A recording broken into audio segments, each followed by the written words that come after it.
Hello and welcome to Get to Know Joe. This is your opportunity to ask our president and CEO questions and get them answered live. So, what is there to know about Joe? He is an accomplished multidisciplinary executive with an impeccable track record, strong business acumen, vision, and an entrepreneurial mindset. I love the fact that it's not all business with him. So he also has a passion for the community. He serves on a variety of boards, including Kennesaw State University Foundation, the Morehouse Leadership Honor Society, the Georgia Chamber of Commerce. He is also the committee chair for the Celebration Bowl and most recently was announced as chairman of the board for Atlanta Court-Appointed Special Advocates for Children.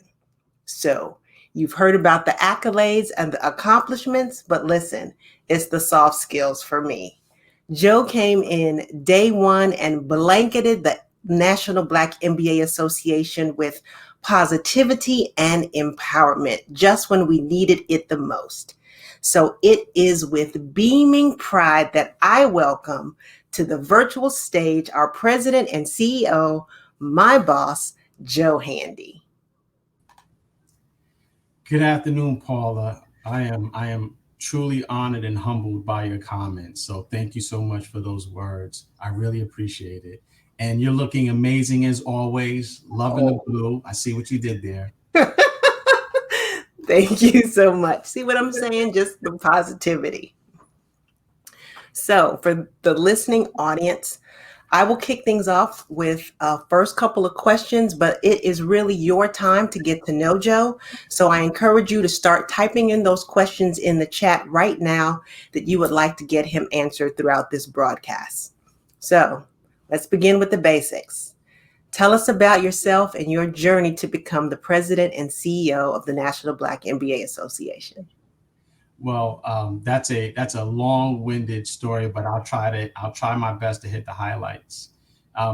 So just give you a little bit of history of me. I grew up in humble beginnings, raised by a single mom who was extremely impactful in my life. And I have the great fortune of having strong women that have been foundational to where I am today, by way of my grandmothers, my aunts, and in particular my mother.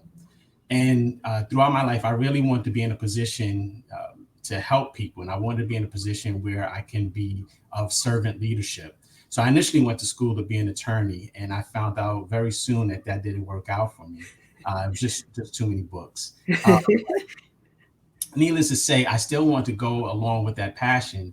And I found that in being in positions where I can help people and also be in a position where I can show others that look like me opportunities that exist that they may not be exposed to. So when this opportunity presented itself, it was a perfect marriage of the skills that I've acquired throughout my career, as well as my passion and what was in my heart. So that was the culmination of the role that I'm in now as president and CEO of National Black MBA Association. Awesome. And so I heard you mention strong women. We're about to have a very strong women second in command in this wonderful nation. Could you tell us a little bit about that and how you think that fits in with empowering that next generation of leaders? Well, my first instinct is it's about time. I mean, Right. I have experienced firsthand the impact that women can have in the way they approach topics, and I can say that I am excited in the direction that this country is going in with this new vice president and president coming into this seat in just a few days. Awesome. And it also, just to speak, I have a daughter, and it is also inspiring to for my daughter and I to sit down. We voted together. This was our first year voting, and to go into the to that voting booth and know that she took pride in being able to cast that ballot for someone that represents her. Right. Representation matters so much, right? Absolutely. So, could you give our listeners a little bit of insight into you? What core characteristics would you say make you who you are as a man? I would say that I've learned very early that I am not the smartest person. And I've learned very early that you have to be appreciative of what I consider diversity of thought. And I mean that because everyone shows up each and every day with a level of experiences that may be different than yours. Not better, not worse, but different. And if we can appreciate how people show up and the diversity of thought that comes together, then we can make magic happen. So, what I would say is, I appreciate everyone's point of view. I appreciate the experiences that people have had that led them to this day. And I want to hear from it because I want to learn from it. Because you may have an experience that I didn't have that I can learn from and appreciate. So, I would say that the one thing that I take pride in is my ability, or the view or the lens that I look through as people approach the same topic differently. That's great. So let's sort of stay on that diversity issue for a moment. So, given all of the things right now, the backdrop in our country with whether it be racial unrest, inequities, how would you recommend that people who are listening approach that topic of diversity? How do we really get to a more diverse space? So that's a very interesting question because it's something that has plagued this country for many years, the appreciation of diversity. And if I can just give you an example, one that I have found kind of levels or gives people a perspective that they may not necessarily have. I view diversity of thought and diversity essential like a box of crayons. And the way I say that is, and I'll ask you this question: are you familiar with the Crayola crayon? Yes. I have yet to find someone that hasn't had an experience with a Crayola crayon. And the reason I say that is you can find fondness and you can find fond memories in a Crayola crayon, just like I can find fond memories in a Crayola crayon. Your memories and your experiences not like mine, and my experiences and my memories not like yours, but we can come together on this simple thing.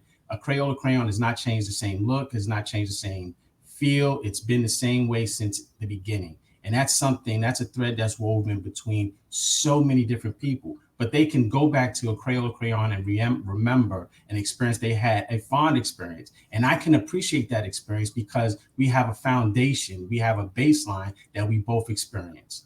Now, if we can look at that in our country and see the foundation, the baseline by which we are woven together and build upon that, then we can make beautiful artwork together. Absolutely. I love that analogy of the crayons. Okay, so I don't want to monopolize all of the questions. Are we ready for our first question from the viewers? Yes. So, first question is, I am a director for a medical device company, and my company is interested in corporate sponsorship, both locally and nationally. What is the best path forward for next steps? Great question. Thank you for that. I would say that you have to make sure that people know who you are. And National Black MBA is Association is a perfect way to have your voice heard, but you have to be in the spaces where people exist so that people can be familiar with you. One of the things that we're doing at the association is increasing our brand awareness, similar to what your company needs to do. Is to ensure that when people are thinking and looking to contribute and being in the space and in the products that you're providing, that they're thinking of you, they're exposed to you. So I would look at ways that you can increase your exposure, increase your brand awareness, and be in those spaces. Great. And as it relates to corporate sponsorship, absolutely recommend that you reach out to us as an association where you can do both of those things, both locally and nationally. So we encourage you to go to the website for more information for that next Absolutely. path forward. Allow for us to be that conduit. Thank you, Paula. That's right. That's right. Great question. Thank you for that. Next question.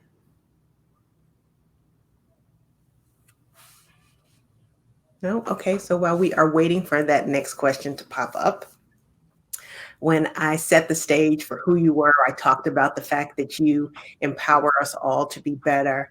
If you could empower other people on this call right now who are viewing right now, how would you recommend that everyone, whether it be a student, a professional, an entrepreneur, how would you encourage and empower them to move forward in 2021? One thing that I will say is if 2020 taught us nothing, it taught us that time is valuable and every moment counts. And we have to look at ways that we are leveraging and activating some of those thoughts. I'm big on quotes, and someone once told me, dream big, but don't sleep too long. Hmm. For me, what that means is absolutely have those dreams, absolutely think about those creative things, become an entrepreneur, look at ways to advance in your career, look at ways to be better in your business, but then execute. This has to be a year of execution. This has to be a year of action, because 2020, once again, if it taught us nothing, was that time is of the essence, and we have to mobilize and we have to act. So I would encourage everyone to go out and do something. Go out and live that dream. Go out and try something, because even if you fail, at least you have experience. Another quote: experience is what you get when you don't get what you want. Everything is an experience. So if you just put something in action, put something in flight, then you can see how well it can do, or you can pivot and make adjustments. But the fact that you act will teach you so much. You can't just not do anything. This has to be a year that we do stuff. That is a great point. So I would definitely say that reflection point of 2020, and then now we're in 2021, and now we have to act on what we need. So before I will hold my next question, and then we'll make sure we get Christopher's question answered. So that is, please talk about principles for balancing self-advancement and community service. I love that. Christopher, that is an amazing question, and that is something that I've strived and I work at doing each and every day. So I constantly look at, and I would encourage those that are on this program to look at their success and make it of significance. Look at ways that you not only can reach forward as you advance your career, but also reaching back to help others get to a level where you are. So you have to balance it. Our life is not just built of ourselves. And that's one thing that my parents, my mom told me, my aunts taught me, was that you have to be a servant leader. I can't even tell you the amount of sacrifices that we made as a kid, just for the advancement and helping other people in other communities. I can't even begin to tell you how many people lived with us as I was growing up. But that just goes to say that when you're in a position, then it is sort of, in my opinion, I'll say in my opinion, then you are sort of, you have that responsibility of helping someone else. So as you look at advancing your career, look at mentorship, look at coaching, look at getting involved in your community. When I lived in Harlem, I was appointed by the borough president to Community Board 10, which I served to help my community advance. And you have to be present, you have to be relevant, and you have to show up in ways that you can help your community, because we have to look at this as a village. No one can do this all this own. I also, once again, big on quotes. I also tell the story of a turtle on a fence. And the story of a turtle on a fence is, you see it's there, you know it's there, but you know it didn't get there on its own. Hmm. So we have to look at that and look at our approach and look at who we are and what we do, and look and seek ways that we can help other people. And that involves getting involved in your community, getting involved in programs at your job, or as an entrepreneur, figuring out ways that a portion of your business can benefit a community and serve the community. That's great. And for you, Joe, did you find that as you were helping other people, that somehow helped you to advance too, because you were enriching skills within yourself as you helped others? I would say that that was a byproduct of it, but the way I looked at it was, there are many roads that I could have taken. There are many opportunities that I could have lost out on, and there are situations where I would not be where I am today. And I recognize that, and I recognize that it was by the grace of God, and it was by the grace of the help of other people that I got to where I am. So my life work is to help others. So I didn't go into it looking at how it would benefit me as much as how I can be useful to someone else. Awesome. So next question from Taylor. As our society grows more diverse, and there are future expansion plans to grow, or are there future expansion plans to grow National Black MBA's reach and establish a global footprint? I would say absolutely. And quite honestly, Paul is the best person for that question. But I would just say that my partner in crime in the trenches with me is Paula Fontana. And we have talked about the breadth of the National Black Association, and we talked about how we can be not only not just be a mile wide and an inch deep, to have programs of substance and have these touch points that exist beyond conference. And that exists of how do we expose our community to the benefits of National Black MBA Association, and how do we expose our membership and the world to all the talent that exists within our membership. So that talent that exists does exist globally. So to your question, Taylor, absolutely. Yes, thank you so much for that question, Taylor. And then I will sort of pipe in the question that I was leading into when we were talking about 20 versus 21 being a year of action. Can you share a little bit about what your plans are for the association, both short term and then long term? Absolutely. So essentially, what I'm looking to do is grow our brand awareness, grow our exposure, thereby growing our impact. So if we look at our touch points, once again, in growing programs that exist beyond the conference and having these touch points, not only for our membership, but for the communities that we serve throughout the year. So in short order, we want to be the go-to organization for Black talent. We want to be the go-to association for impact in our community. And we want to be the go-to association as companies are looking to live beyond the hashtag and really contribute to our communities and contribute to our HBCUs and contribute to our entrepreneurs and our Black business leaders. So essentially, that's what we're looking to do: grow our brand awareness, grow our impact, and grow our reach. It's great, and love that beyond the hashtag, because Absolutely. so many times people can get caught up in just what's going on social media, or just making a quote, but then really, again, using that word that you use, what is the action? What are you going to do after you get off the computer? Right. And Paula, just to add on to that, that's one of the things that I am concerned about. One of the things that keeps me up at night, is ensuring that we hold a lot of these companies accountable to, once again, live beyond the hashtag. Because what I'm afraid of is that if we look at the success that we have going into 21, that people feel like I've done my part, I've done my job, but it just doesn't stop there. We have to work at it day in and day out. And these companies have to be held accountable to live beyond the hashtag. So when they're saying that they're going to contribute to Black entrepreneurs, and they're saying they're going to be looking at advancement of Black individuals within their company, we need to see the results of that. We need to, once again, hold these companies accountable, and we need to hear that, we need to see it, and we need to see that echoing impact within our community. That's great. We have a next question from Norville, one of our very engaged members. So, what is your vision for accelerating entrepreneurship and small business resources for our members as well as our community? Access. So one of the challenges that small businesses have is access to resources, access to financial resources, access to technology, accesses to VC companies. So what we're looking to do is figure out ways to create not only access but wraparound services. So once you start a company, and once you start this process, you need these wraparound services in many cases to help you advance the company and help the company have longevity so that they can grow.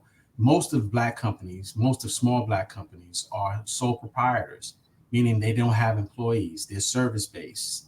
So we need to figure out ways that we can advance that and get more substance behind a lot of these small businesses that exist within our communities. And we know that small businesses is what's driven America. So we need to figure out ways that we can provide these resources and provide access to small businesses and entrepreneurs. Perfect. Absolutely the base of who we are as an association. So thank you so much for that question, Norval. Good to see you online. Are we ready for the next question from our membership? No? Okay, so while we're waiting, all right. Ashton, very engaged board member. Love to see you, Ashton. So what is keeping you up at night as it relates to the association? And love this next part, what can we do to help?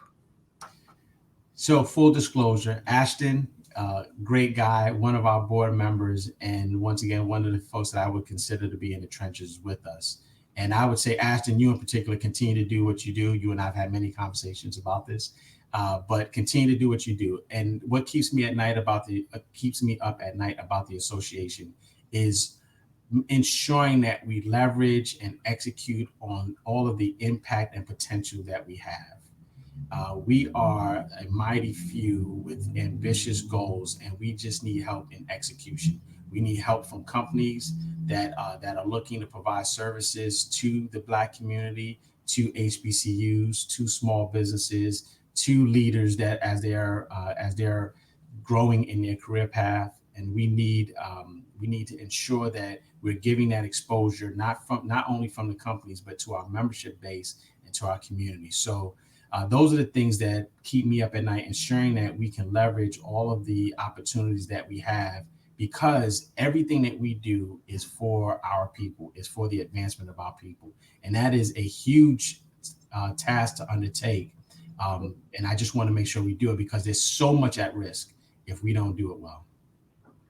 Right. So much at risk. And I mean, Ashton in his question sort of pointed to that. What can we do to help? So recognizing that it's a community, right? We can't do it on our own. And you talked about that as well with the turtle, that the turtle didn't get there by himself. And so neither did we. So as a community, remembering that we're all in this together. So next question is, what is the role of the advocate CEO, assuming that CEOs should be advocates? So CEO should be the person that eliminates the obstacles that allow for the staff and individuals to do their job.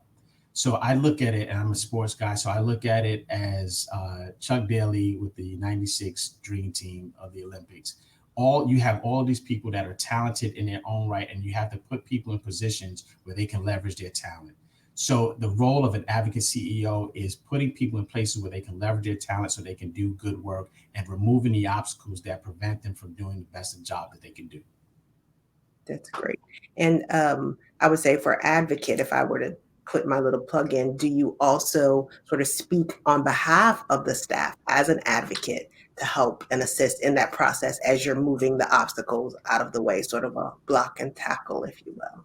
Absolutely. And that works in tandem when we're putting folks in a position where they can show their success and be successful, or show their talents and be successful. Great. Okay, question from Mary. Good morning from Illinois. What helps you to manage your numerous organizational commitments?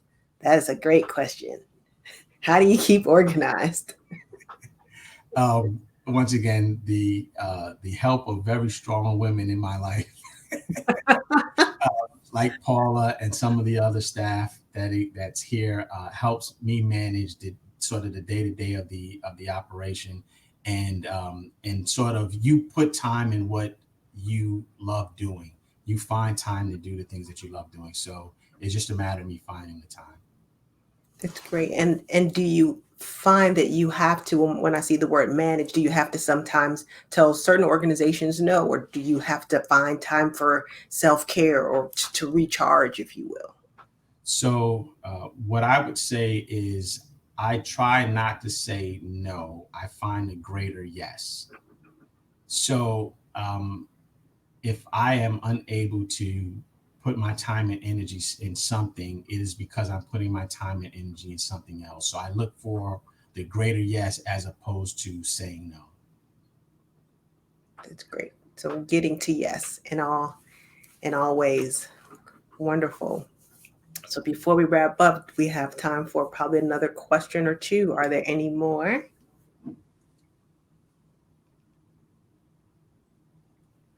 While we're waiting, okay, great. Kimmy. So in the aftermath of George Floyd last summer, we saw many companies make public statements and press releases about their plans for doing their part to address their lackluster performance with their internal D&I initiatives. Many of these companies announced aggressive hiring goals specifically for African Americans in positions of leadership within their organizations. Her question is, can National Black MBA Association play a part in holding these companies accountable for these goals? I feel like it kind of speaks to something that you mentioned before, but will allow you to jump in there. Absolutely. The short answer is yes.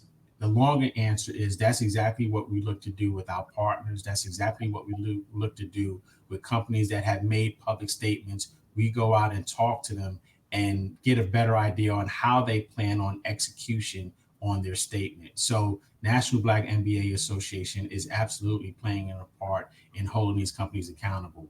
I would say that we want to we want to leverage the resources that this group has so that we can't be in all places at all times. So if there's exposure or you have eyes on something that you feel that the association should be aware of, please let us know.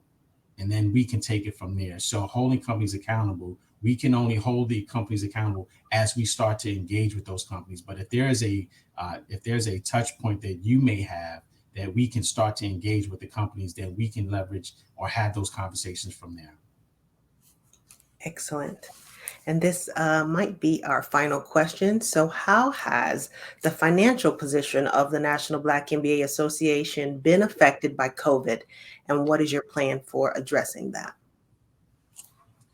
So I would say that as you may be aware, this we typically have a annual conference, and our annual conference is an in-person conference. So this past year, we weren't unable to have an annual conference in person. We did have a virtual conference. So that definitely caused us to pause and look at our financial position and make adjustments and pivot. Fortunately for us, we were able to reduce some expenses as it relates to travel because we weren't going into a particular city. But the financial impact is still happening with us. Once again, fortunately enough, we were able to apply for the PPP, and we were able to look at other grants that exist to help companies get through the COVID period. And now this is going into 21. There's still a level of uncertainty on how we'll be able to recover. So we're going to continue to look at ways to be wise as it relates to our financial position, make calculated investments as it relates to all the things that we need to do for our community, as well as growing our partnerships with companies that are looking to contribute to our community. So those are ways that we're trying to arrest the trend of the financial impact that COVID has had. Excellent. So thank you so much, Joe, for giving us your valuable insight into who you are, your journey, as well as your vision for the association. Thank you all for tuning in. You will see a survey link in the chat box. We encourage you to fill it out to tell us how we're doing as it relates to programming. And speaking of programming, I encourage you to join us on Thursday for our New Year, New You interactive webinar, where we will discuss ways you can change your mindset so that you can achieve your goals for the year. Until then, take good care of yourselves and have a wonderful rest of your afternoon.